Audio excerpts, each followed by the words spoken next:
Adunay usa ka jutay iglesia, nga mikalagi usa kami ngawan, nga nagantos sa dakong kagul-anan, kay ginalutos sa katawhan. Bisan pa sila nagantos sa kagul-anan, ang Diyos kanila naguban.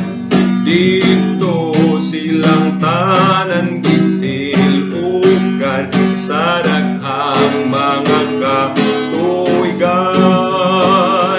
Kung muabot na ang ipapahulay, silang tanan man nagtigom sa paghatag sa dakong himaya, ngadto sa atong manluluwas.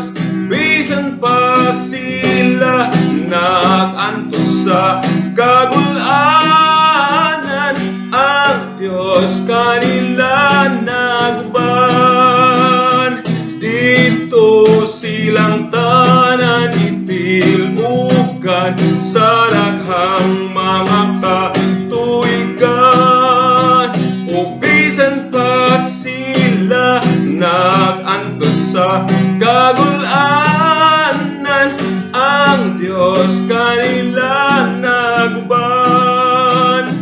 Dito silang tanan gitilugan, sa daghang mga katuigan.